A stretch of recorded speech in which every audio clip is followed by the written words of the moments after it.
Hay nombres que el tiempo convierte en mitos. Hay hombres cuya existencia divide la historia en un antes y un después. Y luego está él. Albert Einstein. Un nombre que ya no pertenece al lenguaje de la ciencia, sino al lenguaje de lo sagrado. El hombre cuya imagen, cabello blanco alborotado, ojos de anciano sabio y triste, lengua afuera en aquella fotografía inmortal, se ha convertido en el icono universal del genio. Pero detrás de esa imagen reconfortante se esconde una historia que pocos conocen en su totalidad. La historia de un niño al que sus maestros llamaban retrasado. La historia de un joven que perdió a su hija sin haberla visto jamás.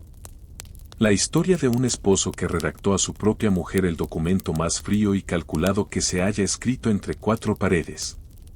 La historia de un pacifista convencido que, atormentado por el miedo, firmó la orden que puso en marcha la creación del arma más letal de la historia humana. Es también la historia de un refugiado. Un hombre que lo tuvo todo, fama, reconocimiento mundial, el amor de presidentes y reyes, y que sin embargo murió sintiendo que había fallado. Que la gran teoría que buscaba, aquella que uniría todas las fuerzas del universo en una sola ecuación, se le había escapado entre los dedos como agua.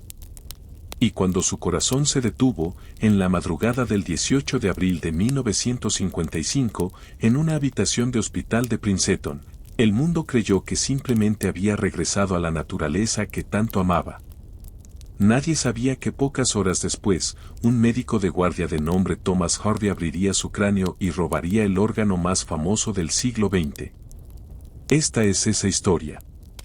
La historia completa. La que no aparece en los libros de texto. La del hombre que le robó el fuego a los dioses. El 14 de marzo de 1879, en la ciudad medieval de Ulm, a orillas del río Danubio, en la región de Suabia, en el corazón del imperio alemán, nació el primogénito de la familia Einstein. Su padre, Hermann Einstein, era un hombre de negocios jovial y soñador, con más entusiasmo que fortuna. Su madre, Pauline Koch, era una mujer culta, severa y musicalmente dotada, que amaba a Beethoven con la misma intensidad con que exigía la excelencia. El parto fue difícil. Cuando la comadrona finalmente sostuvo al bebé, Pauline se sobresaltó. La cabeza del recién nacido tenía una forma extraña, angulosa y desproporcionadamente grande. Los médicos la tranquilizaron, era un efecto temporal de la presión del parto. Pero la madre tardó semanas en convencerse de que no había traído al mundo a un ser deforme. Con el tiempo, el cráneo se normalizó. Pero las preocupaciones no desaparecieron, sino que se transformaron. A los 2 años, Albert no hablaba.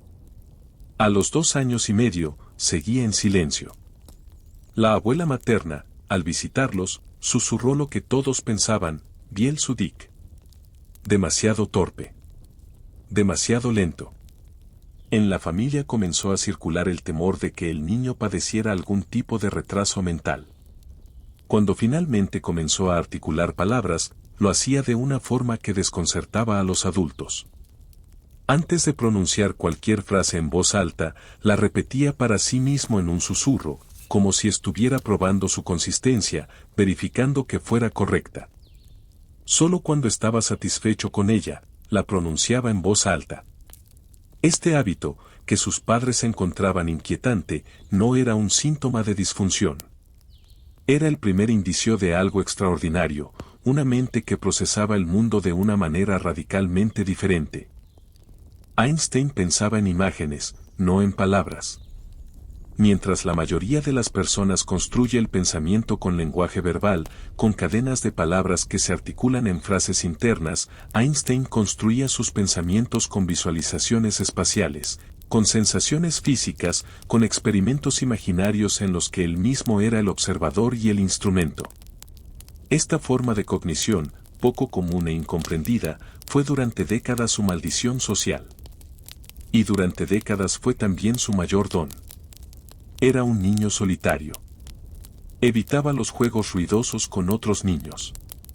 Prefería la concentración silenciosa, construir castillos de naipes de 14 pisos, que levantaba con una paciencia infinita, o armar motores de vapor en miniatura con piezas de madera. Mientras sus compañeros gritaban en el patio, él construía mundos.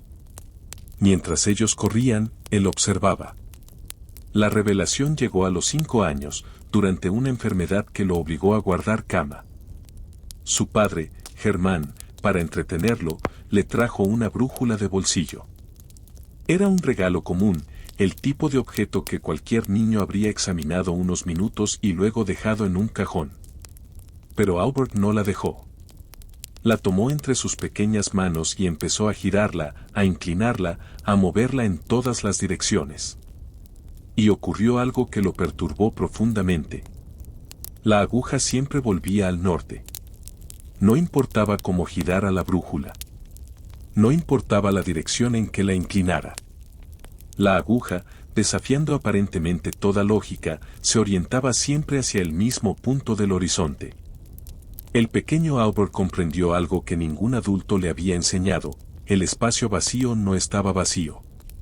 Lo atravesaba una fuerza invisible, real e indetectable a simple vista, que era capaz de mover objetos sin tocarlos. Aquella comprensión lo hizo temblar. Décadas más tarde, al recordar ese momento, Einstein escribiría: sentí que algo profundamente oculto tenía que estar detrás de las cosas. Esa brújula fue la semilla de la teoría de la relatividad. El entorno familiar no era el de un hogar común. Germán y Pauline Einstein valoraban profundamente la cultura y el conocimiento. Dos figuras tuvieron en la infancia de Albert una influencia decisiva que superó con creces la de cualquier maestro de escuela. La primera fue su tío Jacob, ingeniero eléctrico, hermano de su padre, un hombre de mente práctica y curiosidad desbordante.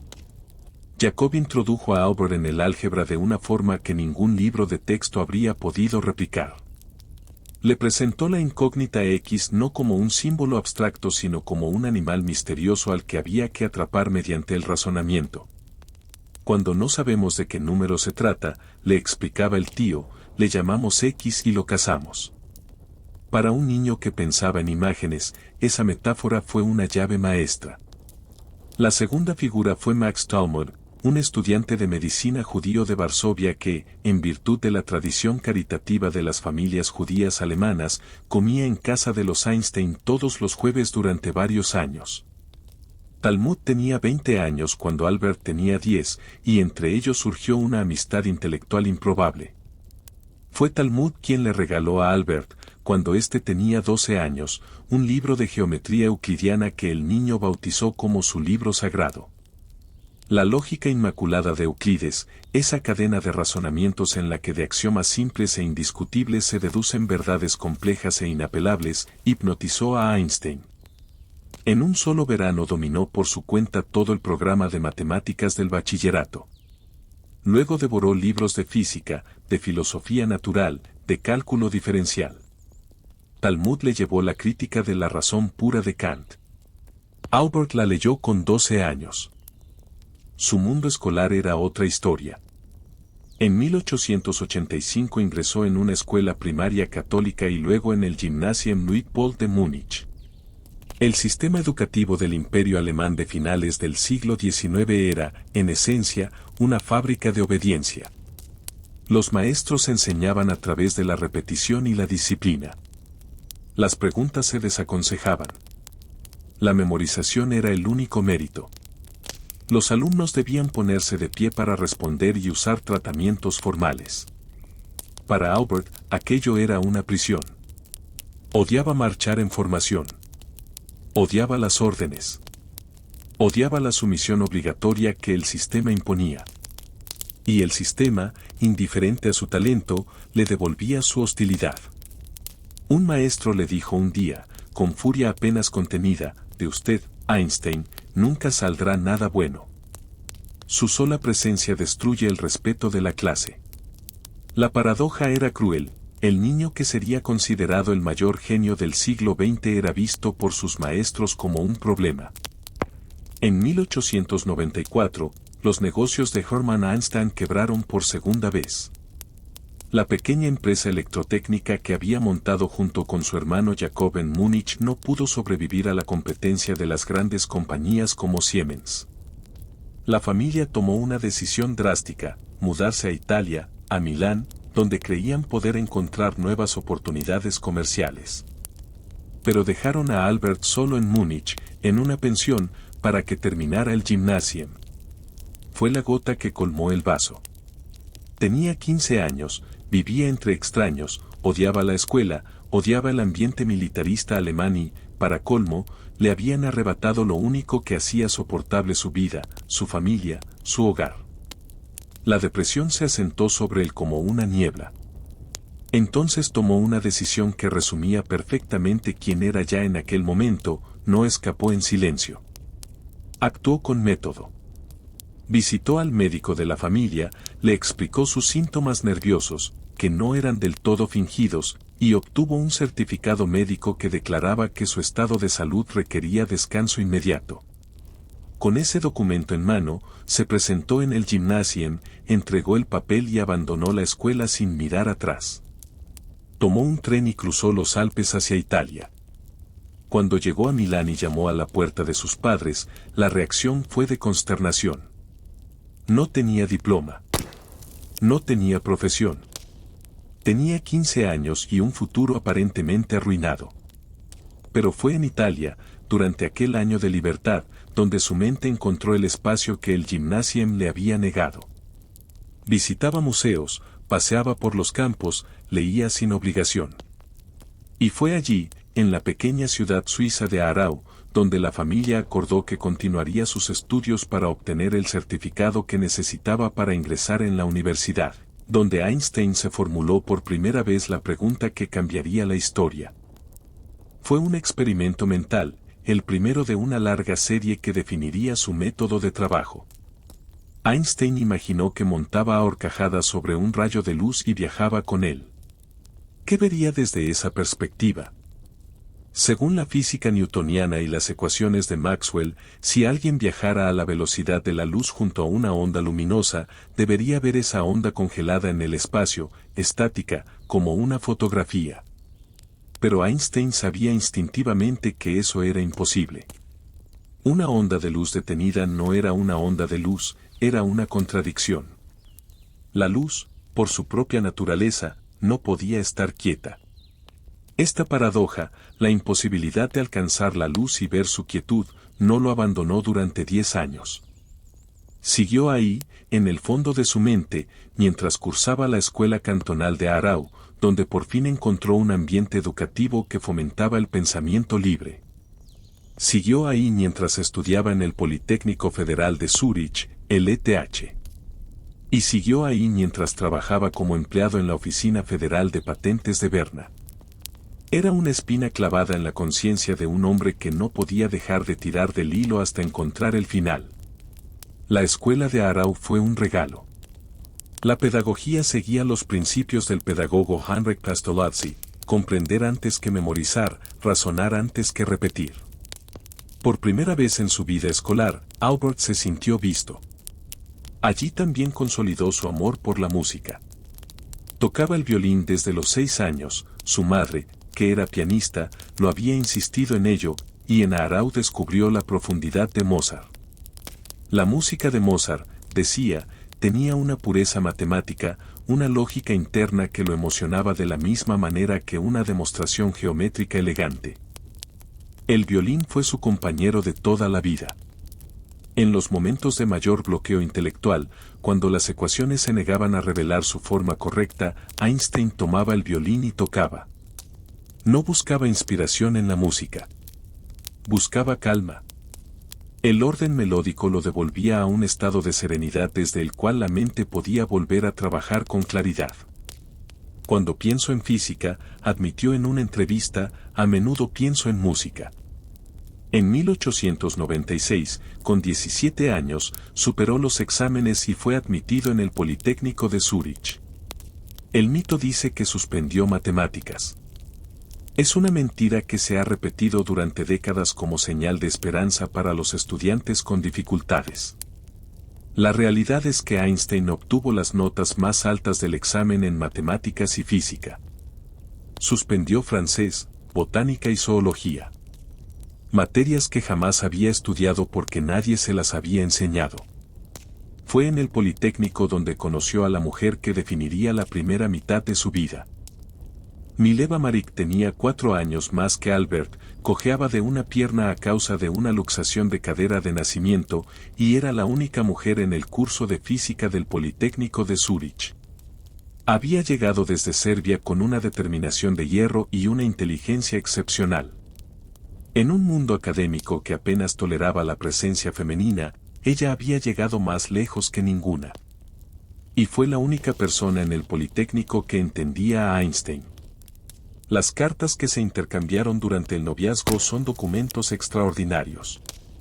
En ellas se mezclan la pasión romántica y el entusiasmo científico de una manera que resulta difícil separar.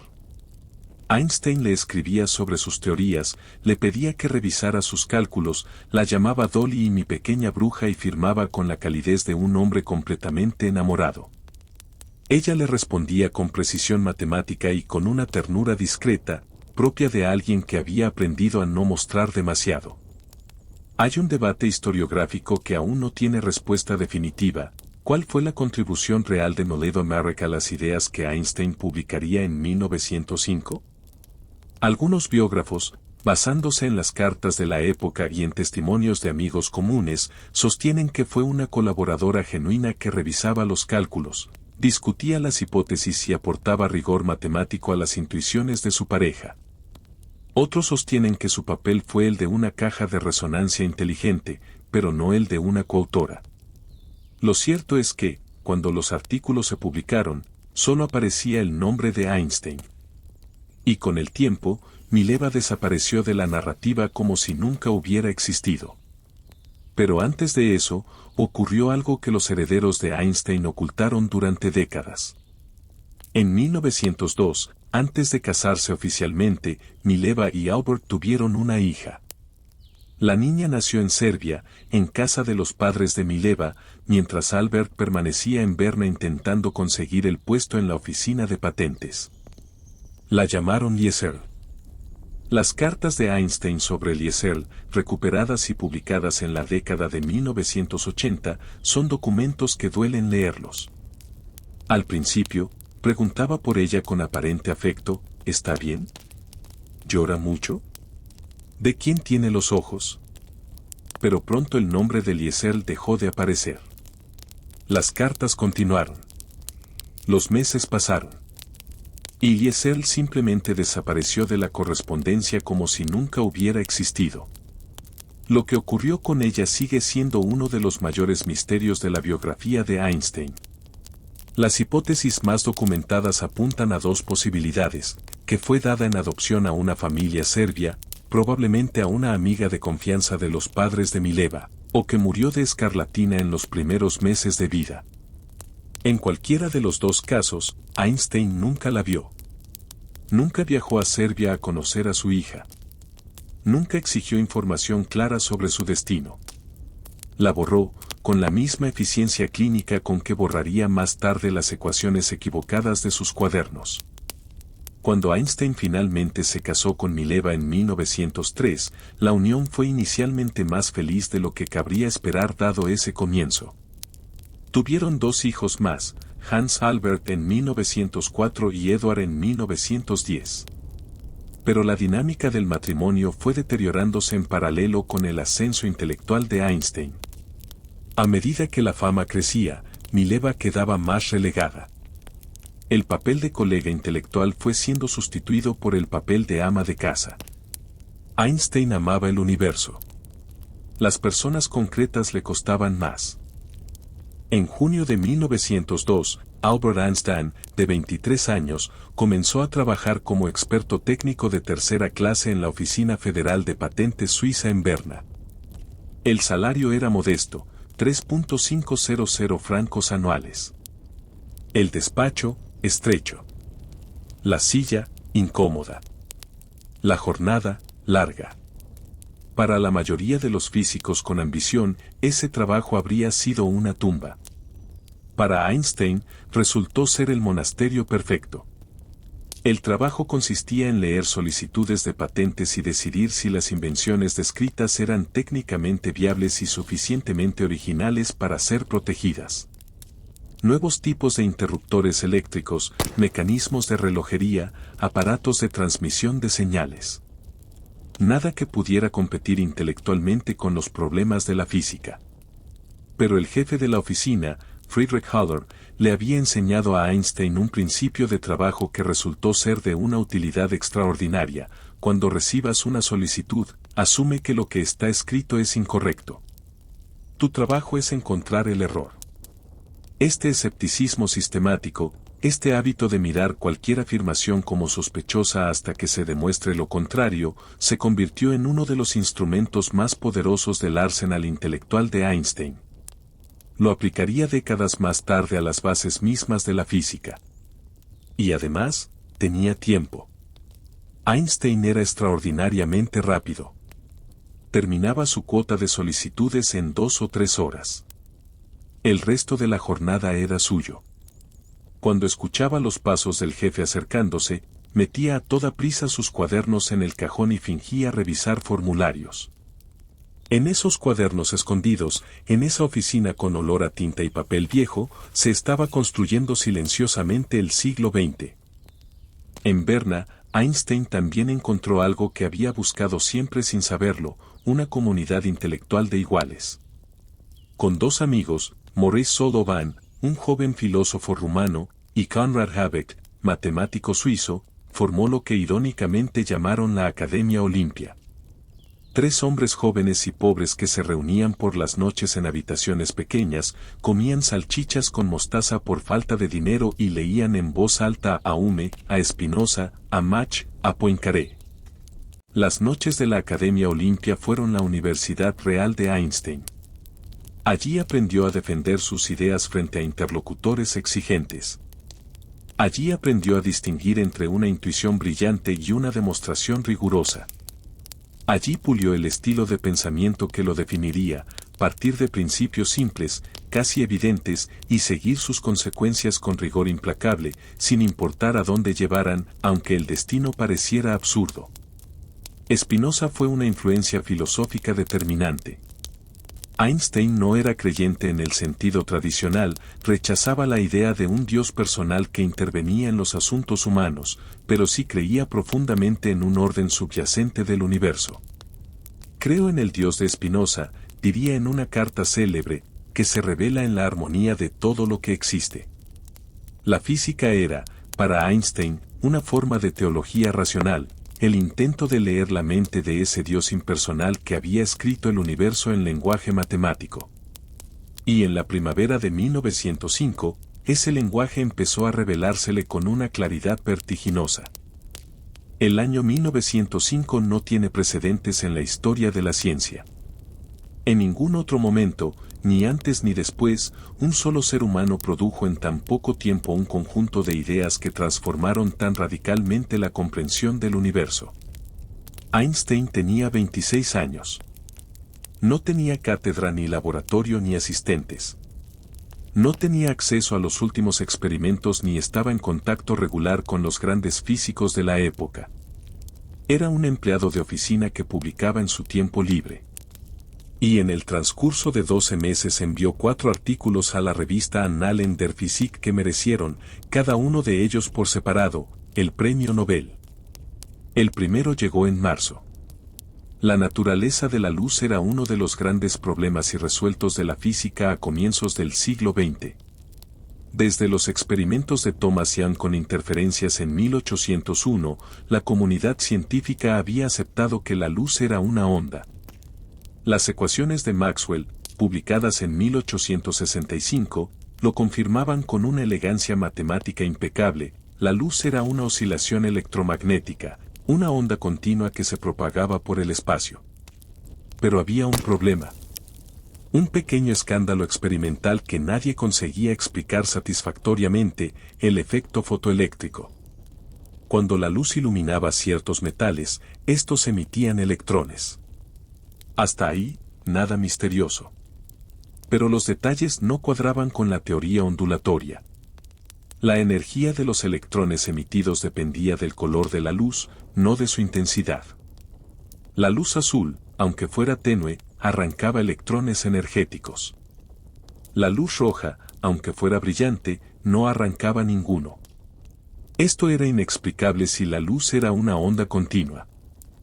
Einstein propuso algo radical, algo que contradecía directamente la física establecida: la luz no es una onda continua. La luz está compuesta de paquetes discretos de energía. ¿Cuántos? Lo que hoy llamamos fotones. Cada fotón transporta una cantidad fija de energía que depende de su frecuencia, su color. Para arrancar un electrón del metal, hace falta un fotón con suficiente energía. Uno solo. No importa cuántos fotones de baja energía lleguen, no habrá efecto. Pero un único fotón de alta energía lo logrará. El efecto fotoeléctrico quedaba explicado de golpe. Pero la consecuencia era aterradora: la física clásica estaba equivocada en algo fundamental. La realidad no era continua. Era granulada, cuantizada, discontinua. Este artículo fue el que, 16 años más tarde, le valió el Premio Nobel de Física a Einstein. No la relatividad, como muchos creen.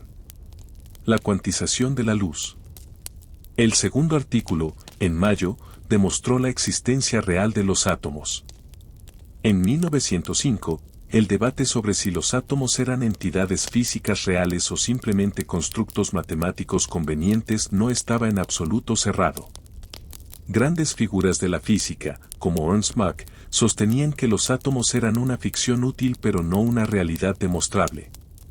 Einstein tomó un fenómeno conocido, el movimiento browniano, esa danza errática e incesante que las pequeñas partículas suspendidas en agua realizan visiblemente bajo el microscopio, y demostró matemáticamente que ese movimiento era exactamente lo que cabría esperar si las partículas estuvieran siendo golpeadas continuamente por moléculas de agua individuales. Calculó el tamaño de esas moléculas. Calculó cuántas habría en un centímetro cúbico de agua. Y obtuvo números que coincidían con las estimaciones que otros físicos habían realizado por métodos completamente diferentes. Los átomos eran reales. La materia era realmente discreta, granulada, compuesta de unidades fundamentales. Nadie podía seguir negándolo. El tercero fue el golpe definitivo. Junio de 1905. El artículo se titulaba de manera deceptivamente modesta, sobre la electrodinámica de los cuerpos en movimiento. Pero bajo ese título burocrático se ocultaba la demolición de 2 siglos de física. Desde Isaac Newton, la ciencia occidental había operado bajo 2 certezas que parecían tan obvias, tan intuitivamente correctas, que nadie las había cuestionado seriamente. Primera, el tiempo es absoluto. Fluye de manera uniforme en todo el universo. Un segundo en la Tierra es igual a un segundo en Andrómeda. El tiempo es el telón de fondo inmutable sobre el que se representa la obra del cosmos. Segunda, el espacio es absoluto. Es el escenario fijo, el receptáculo vacío e inmutable en el que suceden los eventos.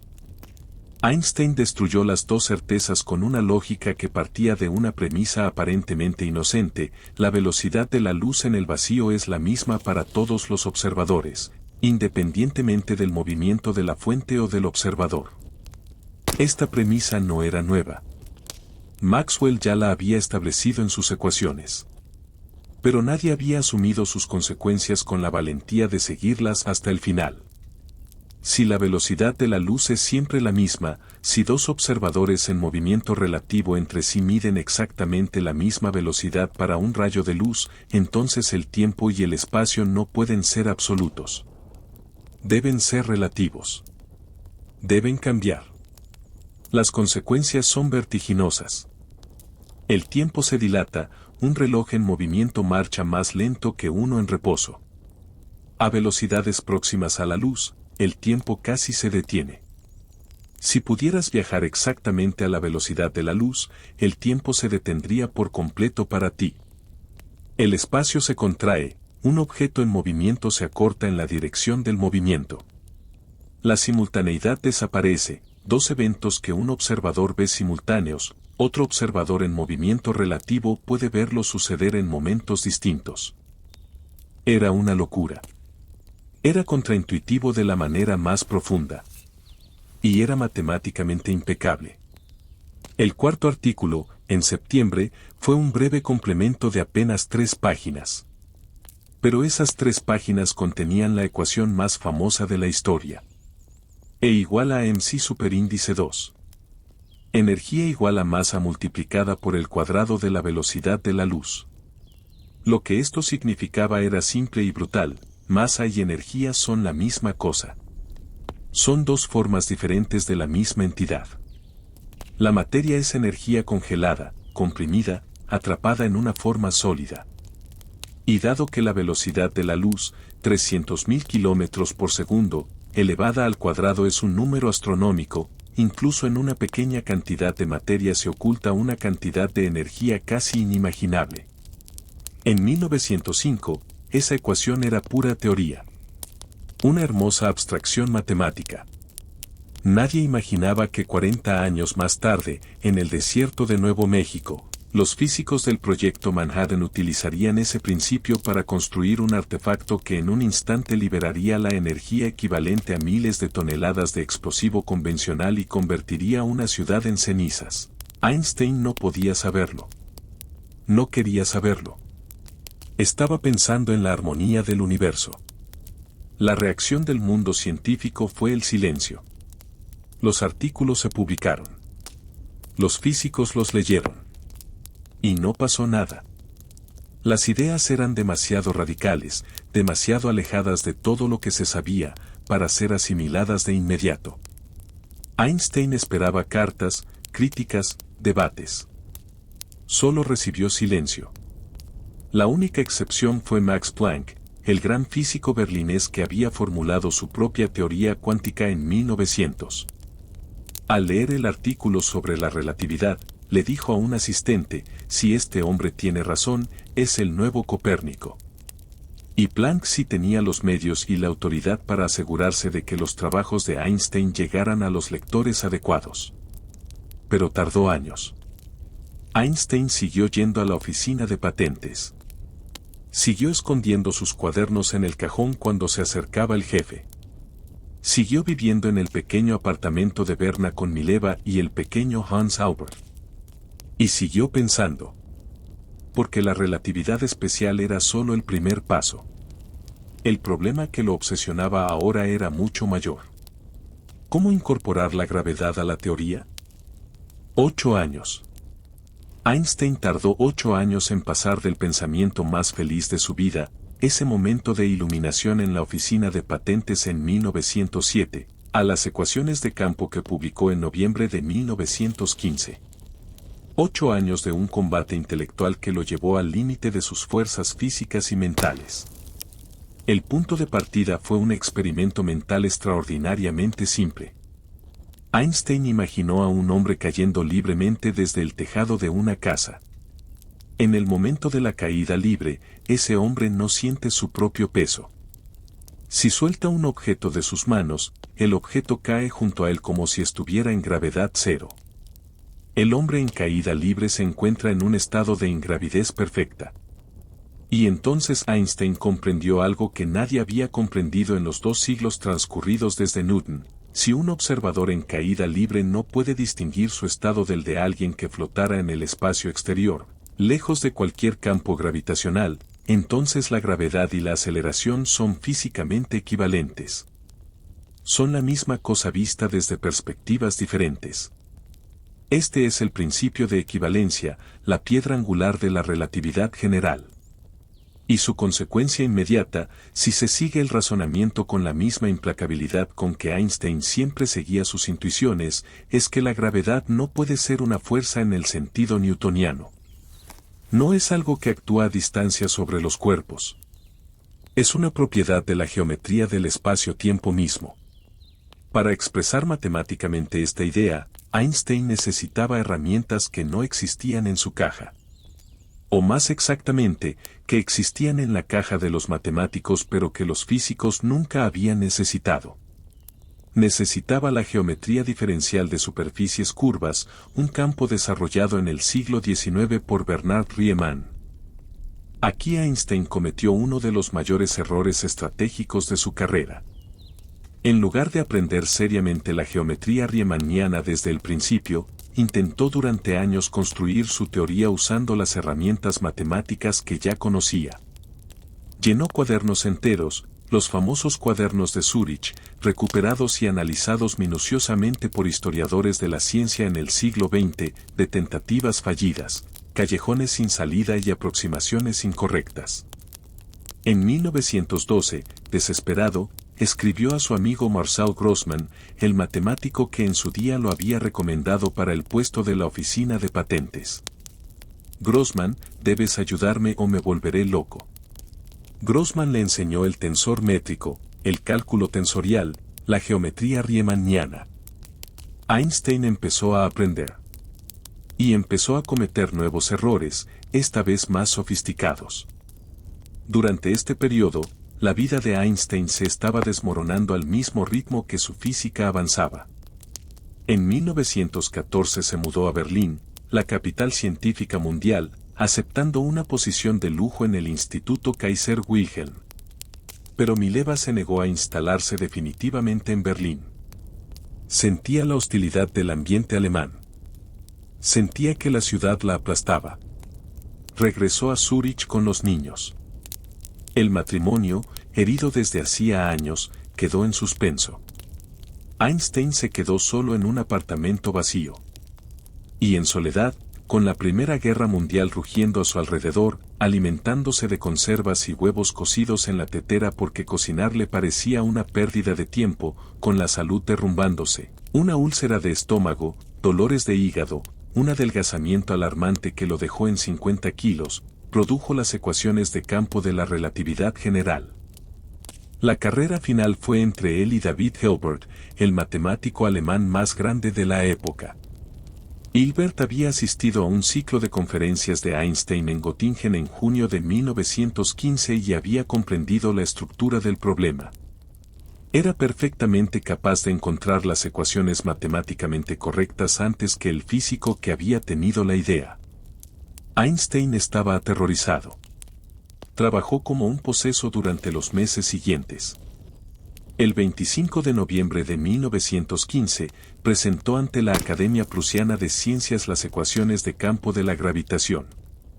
Eran 10 ecuaciones tensoriales de una complejidad técnica formidable. Hilbert presentó sus propias ecuaciones 5 días antes, pero luego reconoció generosamente la prioridad física de Einstein.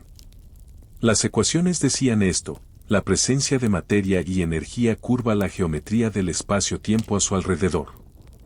Los planetas no orbitan al Sol porque una fuerza invisible los empuje en esa dirección. Siguen las curvaturas del espacio-tiempo creadas por la masa del Sol, del mismo modo que una canica rodando sobre una lona elástica curvada por el peso de una bola de bolos sigue una trayectoria circular. No hay fuerza.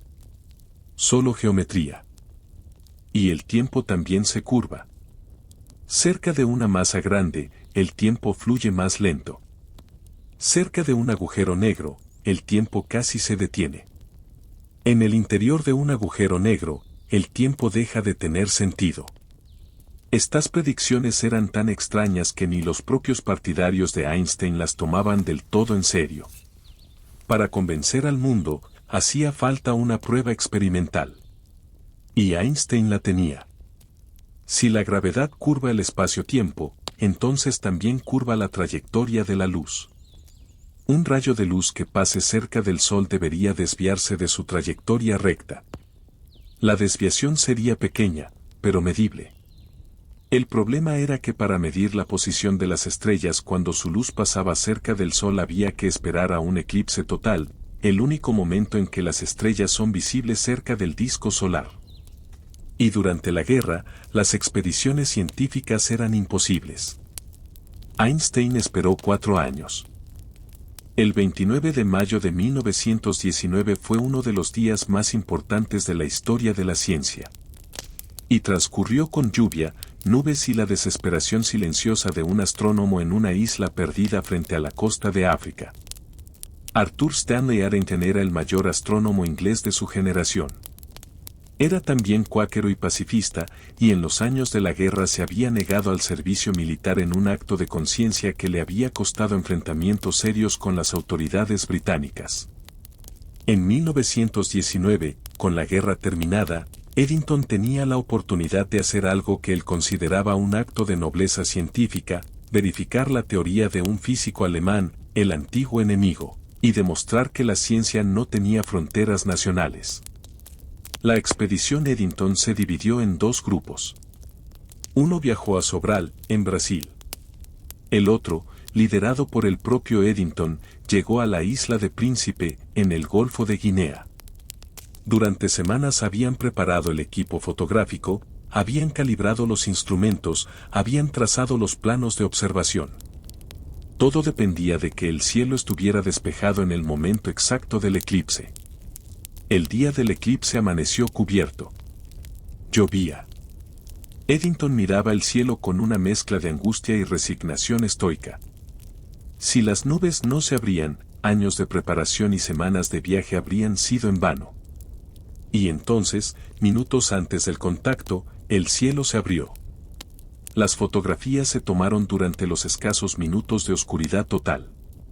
Las placas fotográficas quedaron expuestas con la imagen del corona solar y las estrellas visibles a su alrededor.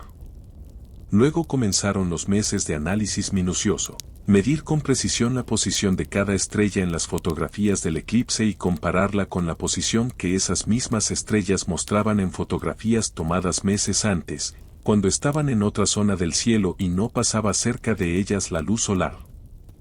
La pregunta era simple: ¿se habían desplazado las estrellas?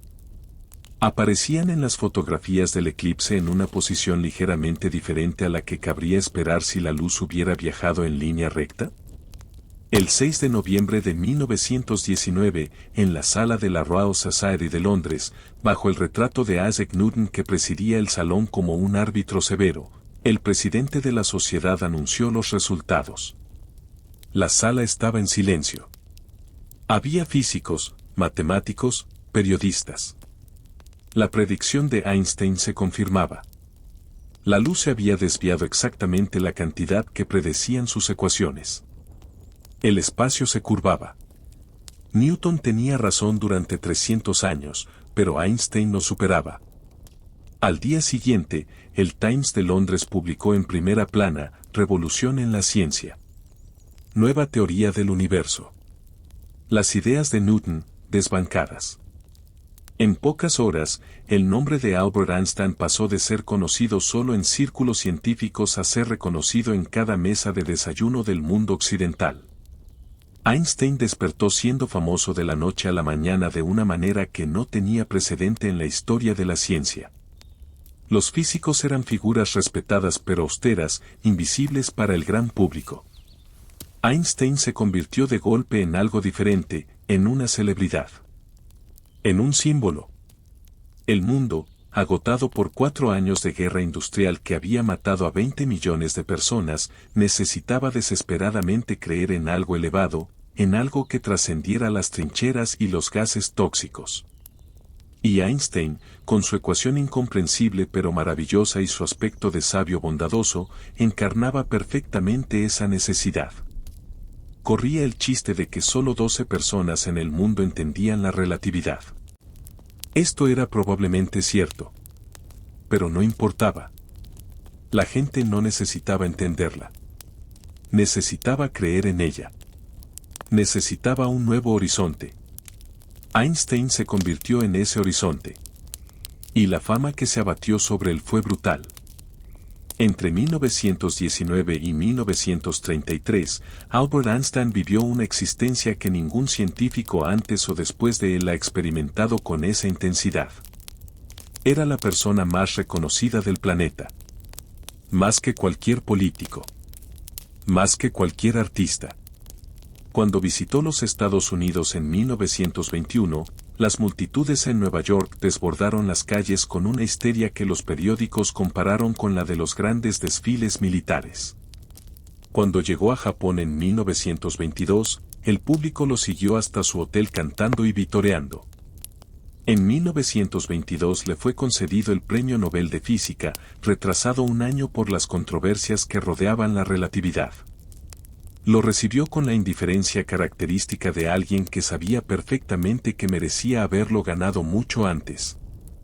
El dinero del premio, 121.572 coronas suecas, se lo entregó a Mileva como parte del acuerdo de divorcio, cumpliendo una promesa que le había hecho años antes de que se lo concedieran. El divorcio de Mileva se consumó en 1919, el mismo año del eclipse.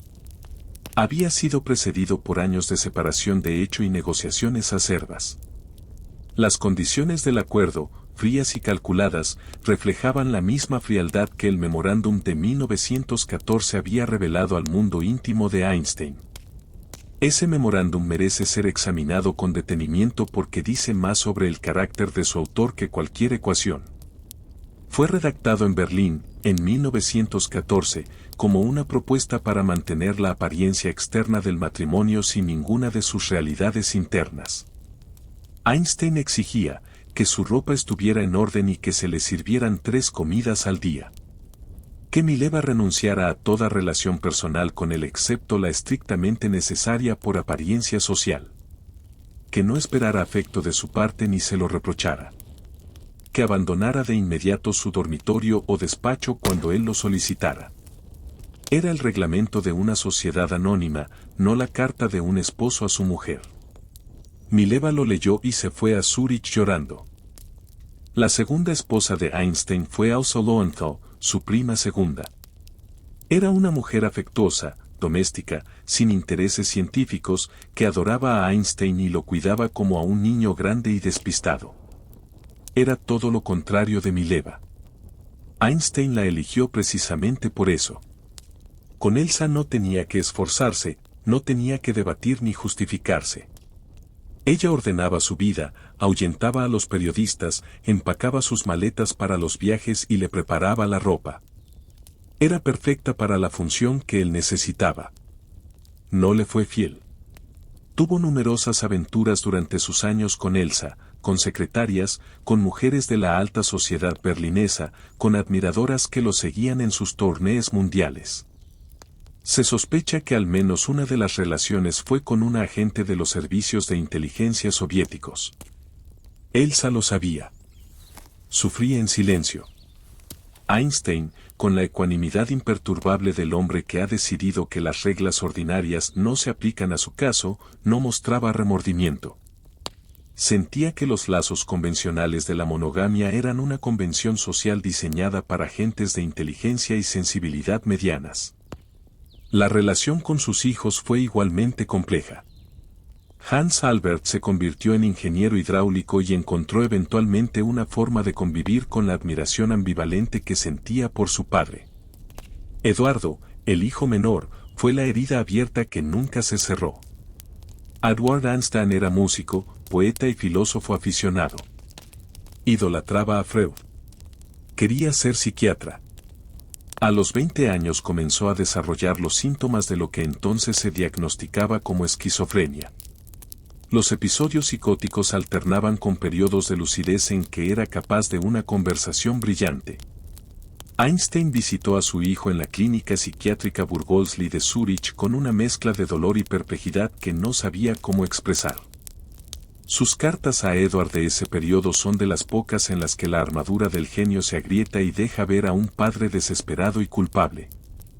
Pero cuando en 1933 Einstein huyó definitivamente a Estados Unidos, Edward no se fue con él. Se quedó en Suiza, internado. Einstein nunca volvió a visitarlo. Nunca más regresó a Europa. Las cartas se fueron espaciando hasta cesar casi por completo. Edward vivió 30 años más en la clínica, trabajando como jardinero en los jardines del hospital, muriendo en 1965 sin que su padre hubiera estado a su lado desde hacía décadas. ¿Cómo entender esta fuga? ¿Era cobardía emocional pura? ¿Era la frialdad clínica de un hombre que simplemente no estaba equipado para el dolor relacional? ¿O era una racionalización, la convicción de que visitarlo sería más perjudicial que no hacerlo, que despertar en Edward la conciencia de su abandono era peor que el abandono silencioso. Probablemente era todo eso a la vez. Einstein no era un monstruo. Era un hombre con una capacidad empática severamente limitada, atrofiada por décadas de privilegiar el trabajo intelectual sobre cualquier otra exigencia de la vida. El universo era perfectamente comprensible. Las personas nunca lo fueron. La historia de la persecución nazi de Albert Einstein no comenzó con Hitler. Comenzó años antes, en las cervecerías de Múnich y en los corredores de universidades alemanas que empezaban a pudrirse por dentro. El antisemitismo no era nuevo en Alemania. Pero en los años 20, tras la derrota humillante de la Primera Guerra Mundial, el colapso económico y la inflación que devastó los ahorros de millones de familias de clase media, ese antisemitismo encontró un nuevo alimento, la teoría del complot. Alguien había apuñalado a Alemania por la espalda. Alguien había traicionado al heroico ejército alemán cuando estaba a punto de ganar la guerra. Y ese alguien, por supuesto, eran los judíos. Einstein representaba para los antisemitas alemanes el enemigo perfecto. Era judío. Era internacionalista. Era pacifista, lo que lo hacía traidor en los ojos de los ultranacionalistas. Y además tenía la desfachatez de ser el científico más famoso del mundo, lo que hacía que su existencia misma fuera una humillación para los que creían en la superioridad racial germánica. La campaña organizada contra él tuvo su figura más grotesca en Paul Whelan, un charlatán sin ninguna formación científica que se dedicaba a organizar mítines anti-Einstein financiados por oscuros mecenas industriales. En agosto de 1920, Whelan alquiló la Berliner Philharmonie para un mitin masivo en el que oradores de escasa preparación científica atacaron la teoría de la relatividad como una física judía diseñada para corromper el pensamiento alemán puro. Einstein asistió. Se sentó en un palco y se rió.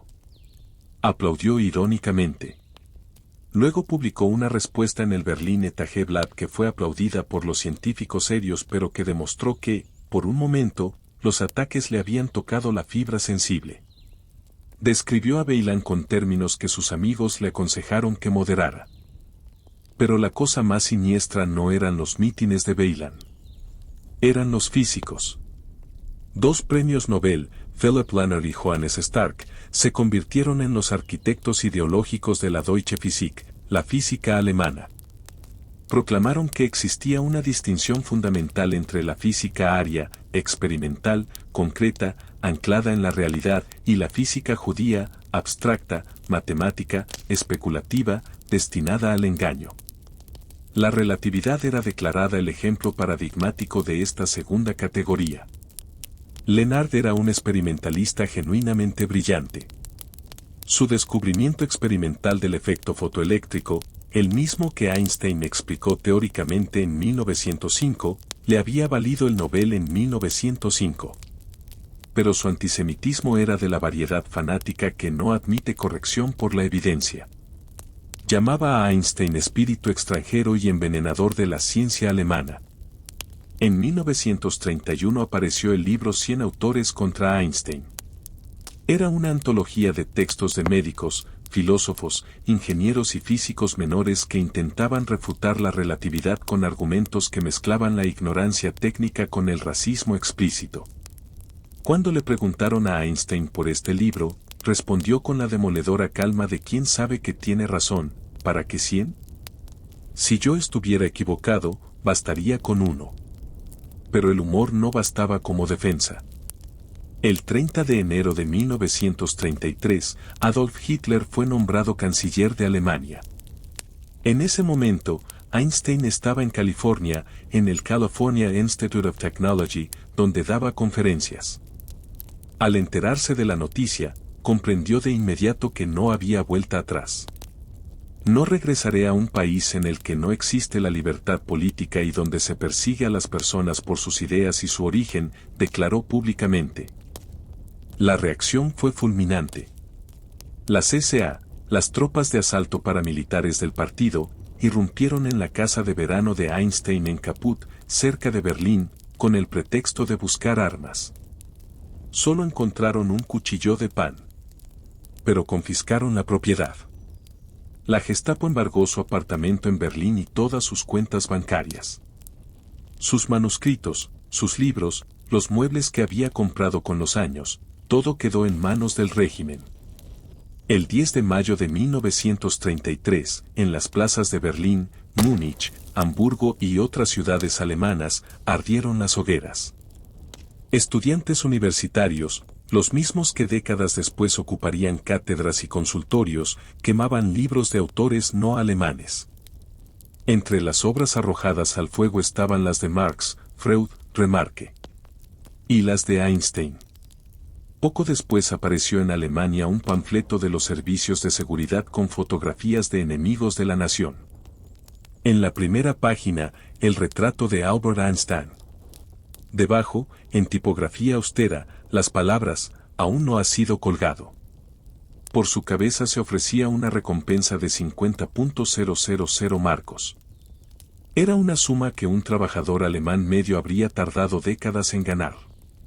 El hombre que había recibido la medalla Planck, que había sido recibido por reyes y presidentes, que había cambiado para siempre la comprensión humana del universo, tenía un precio sobre su cabeza en el país que lo había visto convertirse en científico. Einstein, que durante los días de Veilan había podido reírse, ya no se reía. Huyó a Bélgica, donde la reina Isabel, con quien mantenía una amistad sincera fundada en la música, ambos tocaban el violín y se habían conocido en un concierto de cámara en Bruselas, le ofreció protección. Vivía en una villa costera con guardaespaldas armados y las persianas bajadas.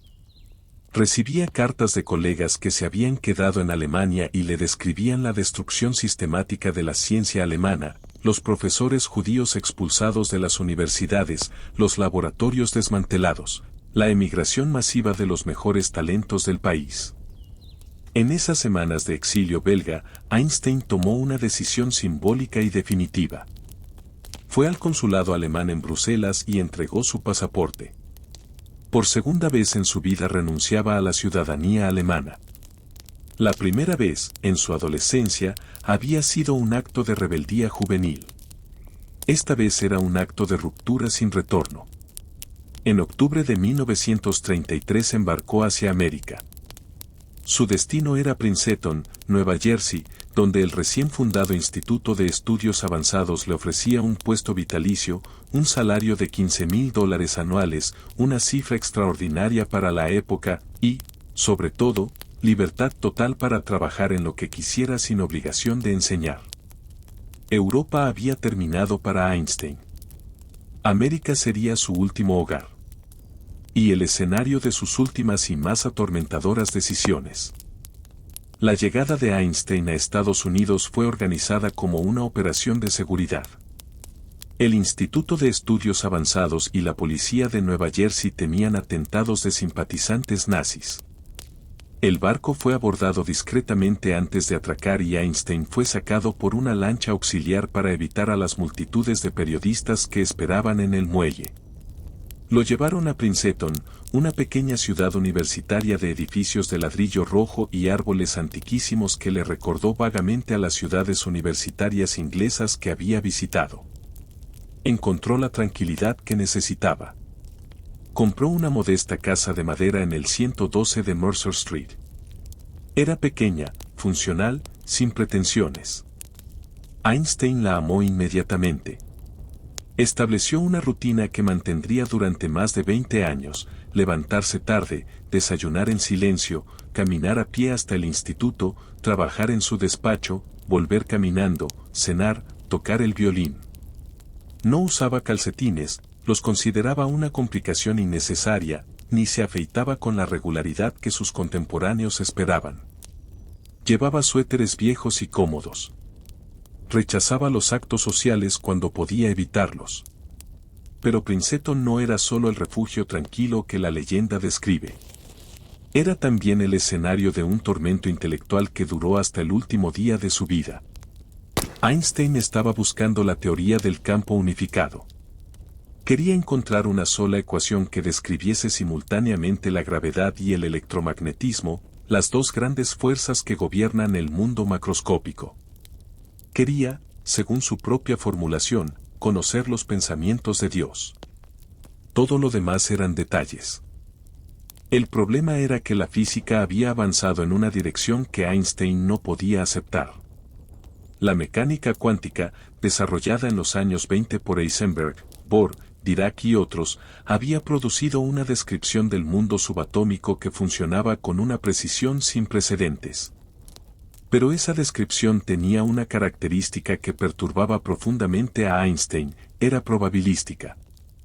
En el mundo cuántico, no se podía saber con certeza dónde estaba un electrón ni cuál era su velocidad. Solo se podían calcular probabilidades. Heisenberg había formalizado esto en su principio de incertidumbre: la precisión con que se mide la posición de una partícula es inversamente proporcional a la precisión con que se puede medir su velocidad. No era una limitación de los instrumentos. Era una propiedad fundamental de la realidad. Para Einstein, esto era inaceptable. Dios no juega a los dados, declaró en una carta a Max Born. El universo tenía que tener un determinismo subyacente. Si la mecánica cuántica era probabilística, era porque estaba incompleta. Tenía que haber variables ocultas, factores que la teoría cuántica no contemplaba pero que, si se conocieran, permitirían predicciones deterministas exactas. Su debate con Niels Bohr, el físico danés que defendía la interpretación ortodoxa de la mecánica cuántica, fue uno de los grandes duelos intelectuales del siglo XX. Se desarrolló en una serie de congresos Solvay en Bruselas, en los años 20 y 30, con una cortesía exquisita y una intensidad filosófica descomunal. Einstein proponía experimentos mentales diseñados para mostrar las inconsistencias de la mecánica cuántica. Bohr los analizaba durante la noche y los refutaba a la mañana siguiente. Einstein nunca se convenció. Hasta el final de sus días, trabajó en Princeton intentando construir una teoría alternativa que incorporara el determinismo que Bohr negaba. Sus colegas jóvenes, que lo admiraban como a un dios viviente, le seguían la corriente pero en privado pensaban que el anciano se había quedado estancado, que era un revolucionario que se había convertido en conservador. Era una ironía profundamente triste. El hombre que a los 26 años había demolido los fundamentos del universo newtoniano para construir algo más profundo y verdadero, el hombre cuya audacia intelectual no había tenido parangón en la historia de la física, se había quedado fuera de la revolución que él mismo había iniciado. La física cuántica, nacida en parte de su artículo sobre el efecto fotoeléctrico de 1905, se había desarrollado en una dirección que él no podía seguir. Y mientras tanto, el mundo se acercaba al abismo. El verano de 1939 en Long Island era luminoso y tranquilo. Einstein pasaba sus días en la pequeña casa de campo de Peconic, navegando en su pequeño velero por las aguas de la bahía de Cuchogue, tocando el violín por las tardes y durmiendo profundamente por las noches. La guerra, que en Europa ya se sentía inminente, parecía todavía lejana desde aquella costa pacífica. En julio de ese año, un automóvil negro se detuvo frente a la casa. De él bajaron dos físicos de origen húngaro que habían emigrado a Estados Unidos huyendo del nazismo, Leo Szilard y Eugene Wegner. Su rostro reflejaba una urgencia que Einstein no había visto en un colega desde los años del debate con Bohr. Le traían una noticia que lo cambió todo. Unos meses antes, en diciembre de 1938, los químicos alemanes Otto Hahn y Fritz Strassmann habían bombardeado núcleos de uranio con neutrones en su laboratorio berlinés y habían observado algo que inicialmente no podían explicar. Los productos de reacción incluían elementos mucho más ligeros que el uranio. Lise Meitner y su sobrino Otto Frisch, físicos también alemanes que habían huido de los nazis a Suecia y a Copenhague respectivamente, comprendieron lo que había ocurrido. El núcleo del átomo de uranio se había partido. La fisión nuclear era un hecho experimental. Y al partirse, había liberado energía. Una cantidad de energía coherente exactamente con la predicción de E igual a mc superíndice 2.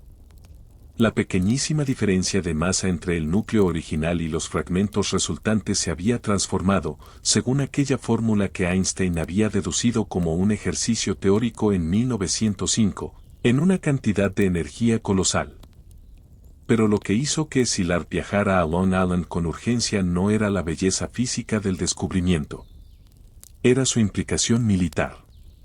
Szilard había comprendido, y en ese momento Einstein también lo comprendió, que si la fisión de un núcleo de uranio liberaba no solo energía sino también neutrones adicionales, y si esos neutrones podían a su vez fisionar otros núcleos de uranio vecinos, se produciría una reacción en cadena. Una reacción que, si no se controlaba, se extendería de manera exponencial hasta consumir toda la masa disponible en una fracción de segundo, liberando una cantidad de energía que podría destruir una ciudad entera con una sola explosión.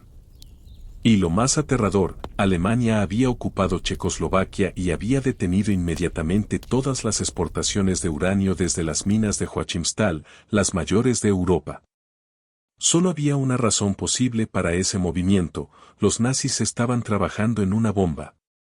Einstein, el pacifista que durante 20 años había abogado públicamente por la negativa al servicio militar y por la resolución pacífica de todos los conflictos, se encontró ante una encrucijada de una ferocidad moral que pocos seres humanos han tenido que afrontar. Si Hitler tenía la bomba, el mundo estaba perdido. Si Estados Unidos la construía primero, al menos existía la posibilidad de que cayera en manos de alguien que la usara con algún grado de responsabilidad. Szilard le propuso escribir una carta al presidente Roosevelt. Einstein escuchó el borrador, lo mejoró, lo firmó. La carta de Einstein a Roosevelt, fechada el 2 de agosto de 1939, es quizás el documento más consecuente del siglo XX. En términos mesurados y técnicamente precisos, describía el descubrimiento de la fisión, sus implicaciones militares y la urgencia de que el gobierno estadounidense apoyara la investigación en este campo antes de que Alemania tomara la delantera. La carta fue entregada a Roosevelt en octubre de 1939, a través del financiero Alexander Sachs, que leyó en voz alta al presidente un resumen preparado por el propio Einstein. Roosevelt lo escuchó en silencio. Cuando Sachs terminó, el presidente presionó un timbre y llamó a un asistente: «Esto requiere acción». Así comenzó lo que se convertiría en el Proyecto Manhattan. La paradoja más amarga de esta historia es la siguiente: Einstein no fue invitado a participar. El FBI, bajo la dirección de J. Edgar Hoover, tenía un expediente de 700 páginas sobre Einstein que lo describía como un peligroso radical, simpatizante comunista y potencial espía. Los militares concluyeron que era un riesgo para la seguridad y le negaron la habilitación de seguridad necesaria para acceder a los detalles del proyecto. El hombre que había encendido la mecha estaba excluido de la explosión. Los físicos que construyeron la bomba en Los Álamos, Oppenheimer, Fermi, B.T., Feynman, muchos de los cuales habían estudiado la relatividad especial como texto fundamental de su formación, trabajaron durante años en un complejo secreto en el desierto de Nuevo México sin que el padre intelectual de todo el proyecto supiera nada de los detalles técnicos. Einstein pasó los años de guerra en Princeton, trabajando en su teoría del campo unificado, leyendo, tocando el violín, firmando manifiestos por la paz. Ajeno al proyecto. Excluido del futuro que él había hecho posible. El 12 de abril de 1945, Franklin Roosevelt murió de un derrame cerebral en Warm Springs, Georgia. Sobre su escritorio, sin leer, había una carta de Einstein. La segunda carta que le había dirigido. Una carta en la que pedía cautela y reflexión antes de usar cualquier arma nuclear. Roosevelt nunca la leyó. La mañana del 6 de agosto de 1945, Einstein descansaba en su casa cerca del lago Saranac, en los Adirondacks, donde había ido a pasar el verano. Se levantó tarde, como era su costumbre. Bajó a desayunar. Su secretaria, Helen Dukes, que había escuchado la radio, le transmitió la noticia con una voz que apenas podía controlar. Un bombardero estadounidense llamado Enola Gay había lanzado sobre la ciudad japonesa de Hiroshima una bomba de un tipo completamente nuevo. En el momento de la explosión, la temperatura en el epicentro alcanzó varios millones de grados. Una bola de fuego de más de 300 metros de diámetro se expandió en microsegundos. Una onda de choque de velocidad supersónica arrasó todo lo que encontró a su paso en un radio de kilómetros. El destello de luz ultravioleta e infrarroja quemó a todos los que estaban al aire libre en un radio mucho mayor. En el espacio de unos segundos, una ciudad de 250.000 personas quedó reducida a cenizas y escombros. Entre 70 y 140.000 personas murieron ese día o en los días inmediatamente siguientes. La reacción de Einstein fue breve, profunda y en alemán, la lengua en la que siempre volvía cuando el dolor superaba las convenciones sociales del inglés aprendido, H.B. ¡Ay de mí! Se sentó en silencio durante un largo rato. Luego volvió a su despacho y cerró la puerta. La culpa que lo invadió no era la culpa de quien ha cometido un crimen deliberado.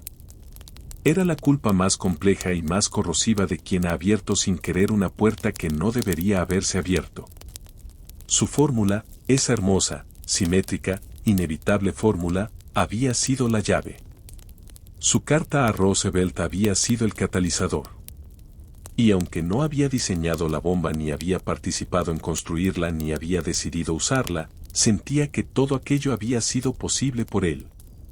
Yo solo firmé una carta, diría después. Pero sabía que eso no era del todo verdad. Después de Hiroshima, y 3 días más tarde, de Nagasaki, Einstein se transformó. Ya no era principalmente un físico. Era un profeta. Un profeta que sentía que la humanidad había ganado un poder que su madurez moral no estaba equipada para manejar. Se convirtió en presidente del Comité de Emergencia de Científicos Atómicos, una organización fundada para educar al público sobre los peligros de las armas nucleares. Escribía artículos, daba discursos, concedía entrevistas. En cada una de ellas repetía la misma advertencia con variaciones: la aparición de la bomba atómica había cambiado todo excepto nuestra forma de pensar. La humanidad estaba en peligro de extinción si no desarrollaba las instituciones políticas capaces de controlar estas armas. Propugnaba la creación de un gobierno mundial supranacional con autoridad sobre los arsenales nucleares. Era una idea que sus admiradores encontraban noble y sus críticos encontraban naïf. El FBI, siempre vigilante, interpretó su internacionalismo como simpatía comunista y redobló su vigilancia. La prensa conservadora, que durante años lo había idolatrado como el genio bondadoso, empezó a llamarlo idealista peligroso. Los veteranos de guerra le enviaban cartas de insultos. Einstein no se inmutaba. Había visto lo que la bomba podía hacer. Lo que le importaba el juicio de los periódicos. En 1952, los científicos de los laboratorios nacionales de Los Álamos detonaron la primera bomba de hidrógeno, la bomba de fusión, 1000 veces más poderosa que la de Hiroshima. Einstein comprendió que el peligro no había disminuido con el fin de la Segunda Guerra Mundial. Había aumentado exponencialmente. En abril de 1955, pocas semanas antes de su muerte, firmó junto con Bertrand Russell el documento que pasó a conocerse como el Manifiesto Russell-Einstein, un llamamiento a los científicos y gobiernos del mundo para buscar medios pacíficos de resolución de conflictos dado el peligro existencial que representaban las armas nucleares. Era su última declaración pública. Y quizás la más honesta de su vida. Si hubiera sabido que los alemanes no lograrían hacer la bomba, confesó en una entrevista tardía a Linus Pauling, nunca habría firmado aquella carta. Los últimos años de Einstein en Princeton tuvieron la textura de una leyenda que se sabe a sí misma leyenda. Era visible en las calles de la ciudad universitaria, caminando solo hacia el instituto con su abrigo viejo y sus zapatillas, sin sombrero aunque lloviera, con el cabello blanco y desordenado y la mirada perdida en un espacio interior que solo él podía ver. Los estudiantes lo saludaban con una reverencia mezclada de ternura. Los turistas se fotografiaban a distancia discreta. Elsa había muerto en 1936 a consecuencia de un problema cardíaco agravado por el dolor del exilio. Su muerte dejó en Einstein una soledad que ya no remedió con ninguna nueva compañía doméstica. La hermana de Einstein, Maja, vino a vivir con él en Princeton en los años 40 y fue su compañera de conversación y comidas hasta que sufrió un accidente cerebrovascular en 1946 que la dejó paralizada. Durante los años en que Maja estuvo postrada, Einstein le leía en voz alta todas las tardes. En 1951, Maja murió. Einstein se quedó en la casa de Mercer Street con su secretaria Helen Dukes y una gata negra que era la única que se atrevía a interrumpirlo en su trabajo. La gata se llamaba Tiger y era un animal melancólico que gruñía cuando llovía. Einstein le decía, con la seriedad de un hombre que habla a un igual, sé cómo te sientes, pero no sé cómo ayudarte. Cada mañana caminaba al instituto, se instalaba en su despacho rodeado de libros y cuadernos y papeles cubiertos de tensores y ecuaciones, y trabajaba. El objetivo era siempre el mismo, la teoría del campo unificado. La gran síntesis. La ecuación que uniría la gravedad y el electromagnetismo en un solo marco formal, del mismo modo que su relatividad especial había unificado espacio y tiempo y su relatividad general había unificado gravedad y geometría. Nadie creía ya que lo conseguiría. Incluso sus amigos más leales, Wolfgang Pauli, Max Born, pensaban que estaba buscando en la dirección equivocada. Los físicos jóvenes que pasaban por Princeton para conocerlo salían del encuentro con una mezcla de veneración y melancolía. El gran maestro seguía trabajando, incansable, con una dignidad que los conmovía, en una empresa que la mayoría consideraba una causa perdida. Einstein lo sabía.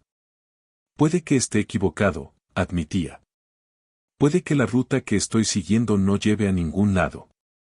Pero no tengo otra ruta que seguir. Era un hombre que solo sabía hacer una cosa, seguir el problema hasta el fondo, sin importar cuánto tiempo costara ni a dónde llevara. No había aprendido a rendirse. No iba a aprender ahora. En 1952, tras la muerte del primer presidente de Israel, Chaim Weizmann, el gobierno israelí ofreció a Einstein la presidencia del Estado. Era un ofrecimiento sin precedentes, un país ofreciendo su máxima magistratura a un científico, en reconocimiento a su papel como símbolo de la identidad judía y de la resistencia intelectual.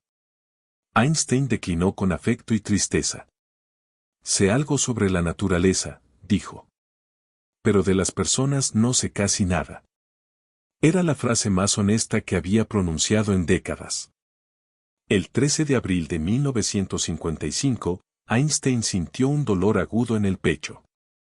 Era el aneurisma aórtico abdominal que los médicos habían diagnosticado años atrás y que sabían que en algún momento se rompería. La arteria aorta, el gran vaso que lleva la sangre desde el corazón, había comenzado a disecarse. Lo ingresaron en el hospital de Princeton. Los médicos le propusieron una intervención quirúrgica que podría prolongar su vida durante algunos meses, quizás algunos años. Einstein los escuchó con calma y rechazó la operación. Quiero marcharme cuando yo quiera, dijo.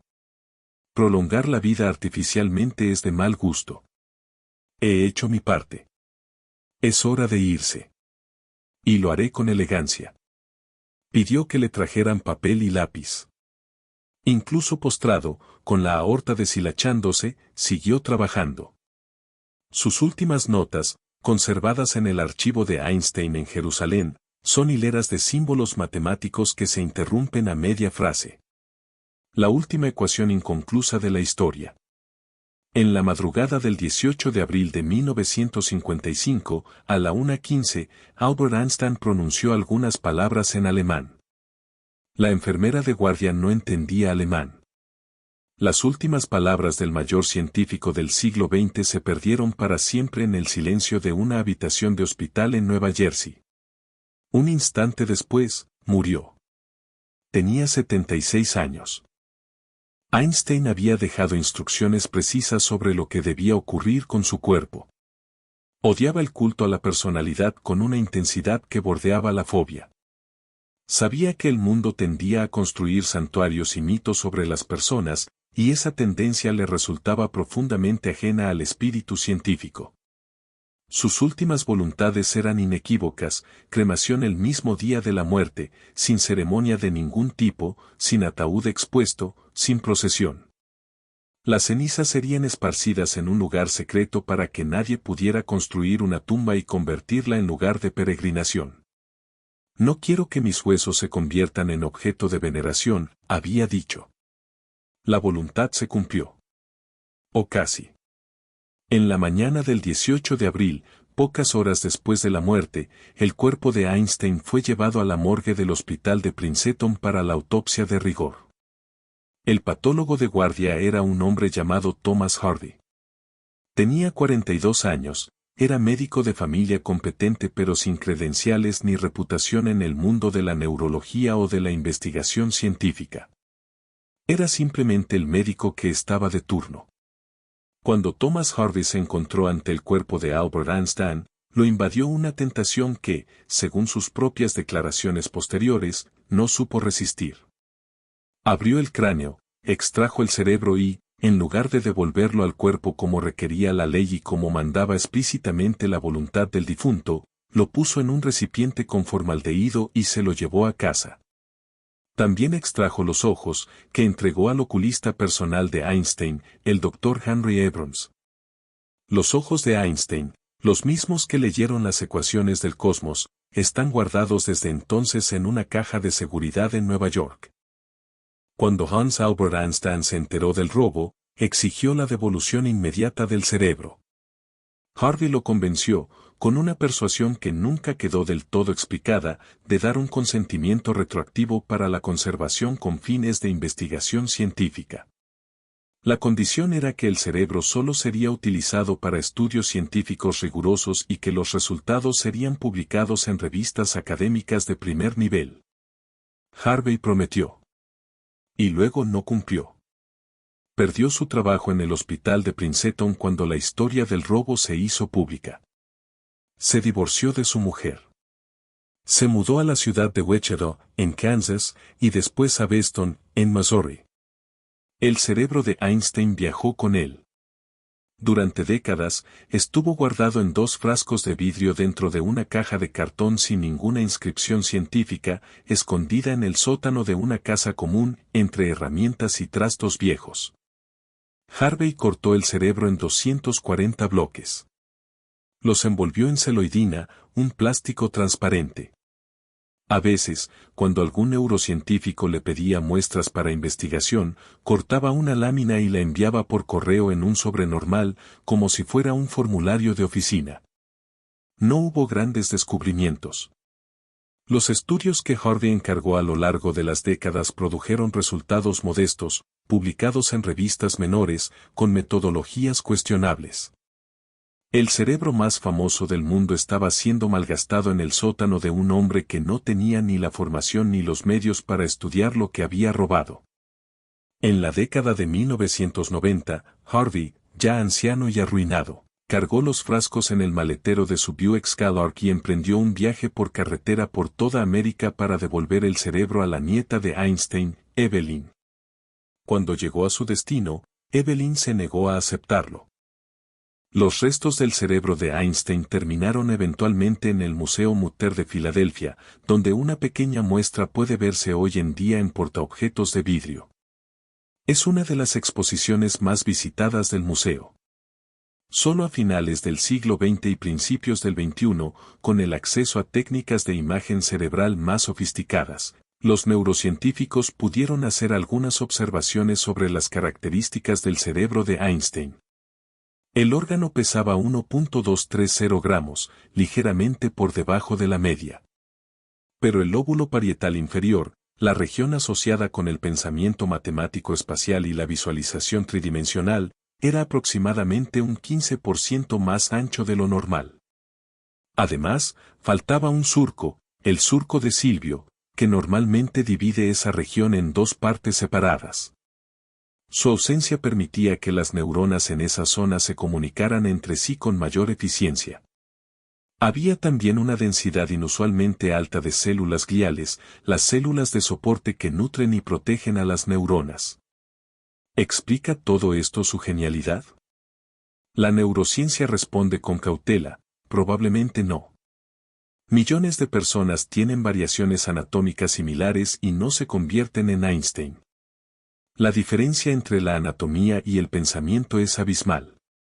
El secreto de por qué Albert Einstein pudo ver lo que ningún otro ser humano había visto antes no está en los surcos de un cerebro conservado en formaldehído. Está en algún lugar más inaccesible, en la interacción entre una arquitectura neurológica particular, un entorno familiar que cultivó la curiosidad, una serie de experiencias formativas en el momento preciso, y una voluntad absolutamente singular de no dejar de tirar del hilo. Thomas Harvey murió en 2007. Había vivido 52 años más que el hombre cuyo cerebro había robado. Albert Einstein es, 40 años después de su muerte, más presente en la vida cotidiana de la humanidad que la mayoría de los políticos o generales que dominaron el siglo XX. Su legado no es un museo ni una placa conmemorativa. Es la realidad tecnológica en la que vivimos. Cada vez que usas el GPS de tu teléfono móvil para navegar, estás usando la relatividad general de Einstein. Los satélites GPS orbitan la Tierra a una altitud de 20.000 kilómetros y a una velocidad de 14.000 kilómetros por hora. A esa altitud y esa velocidad, los efectos relativistas, la dilatación temporal por velocidad descrita por la relatividad especial y la dilatación temporal por campo gravitacional descrita por la relatividad general, son lo suficientemente grandes como para que, si no se corrigieran, el GPS acumulara errores de posición de varios kilómetros al día. Los ingenieros que diseñaron el sistema GPS tuvieron que incorporar las correcciones relativistas de Einstein en el software de los satélites. Sin la relatividad, el GPS simplemente no funcionaría. Los láseres, presentes en los reproductores de CD y DVD, en los escáneres de código de barras, en las herramientas quirúrgicas de precisión, en las comunicaciones por fibra óptica, son una consecuencia directa del artículo de Einstein de 1917 sobre la emisión estimulada de radiación. Sin Einstein, no habría láseres. Los paneles solares, que en el siglo XXI están transformando la matriz energética global, funcionan gracias al efecto fotoeléctrico. El mismo fenómeno que Einstein explicó en 1905 y que le valió el Nobel. Los escáneres de resonancia magnética que salvan vidas en hospitales de todo el mundo utilizan principios de la mecánica cuántica que tienen su origen en el trabajo de Einstein sobre los cuantos de luz. Y los agujeros negros, que durante décadas fueron considerados curiosidades matemáticas sin existencia real, fueron detectados directamente por primera vez en 2019, cuando el Telescopio del Horizonte de Eventos, una red de radiotelescopios distribuidos por todo el planeta que trabajan en conjunto como un único telescopio del tamaño de la Tierra, capturó la primera imagen de la silueta de un agujero negro supermasivo en el centro de la galaxia M87. Era exactamente lo que las ecuaciones de la relatividad general predecían. En 2015, 100 años después de que Einstein publicara sus ecuaciones de campo, los detectores LIGO y Virgo detectaron por primera vez las ondas gravitacionales, ondas en el tejido del espacio-tiempo producidas por la fusión de dos agujeros negros a más de 1.000 millones de años luz de la Tierra. Eran exactamente lo que Einstein había predicho. Era la confirmación final y más hermosa de la relatividad general. Einstein había muerto 60 años antes. Pero sus ecuaciones seguían prediciendo el universo con una precisión que no tiene precedente en la historia de la ciencia. ¿Qué fue, entonces, Albert Einstein? No fue el bondadoso profesor distraído de la leyenda. No fue el monstruo frío que sus hijos y su primera esposa experimentaron. Fue ambas cosas y ninguna de las dos. Fue un hombre que nació con una forma de percibir el mundo radicalmente distinta de la de sus contemporáneos, que tuvo la fortuna de encontrar el contexto que permitió que esa diferencia se convirtiera en genialidad en lugar de patología, que pagó el precio de esa diferencia con una frialdad emocional que dejó un rastro de daños colaterales en las personas más cercanas a él, y que, en el momento más dramático de su vida, tomó una decisión que creía correcta y que resultó ser la bisagra en torno a la cual giró el destino de la humanidad. Quería conocer los pensamientos de Dios. Se pasó la vida buscando la ecuación que uniría todo. No la encontró. Pero lo que encontró en el camino, la relatividad especial, la relatividad general, el efecto fotoeléctrico, el movimiento browniano, la estadística bosón-Einstein, la teoría de la emisión estimulada, fue suficiente para que cualquier físico de la historia se sintiera abrumado por la generosidad del cosmos. Sus últimas notas están en Jerusalén, en el archivo del Instituto Einstein, incompletas. La última ecuación a media línea. Como si el universo hubiera decidido que había llegado el momento de resolver el problema sin él. Pero quizás no. Quizás, en el espacio-tiempo curvo que él mismo describió, donde el pasado y el presente y el futuro no son tan distintos como la intuición cotidiana sugiere, Albert Einstein todavía está sentado en su despacho de la oficina de patentes de Berna, con el cuaderno escondido en el cajón, pensando. Tirando del hilo. Siguiendo la paradoja hasta el fondo. El hombre que le robó el fuego a los dioses nunca aprendió a dejar de buscar.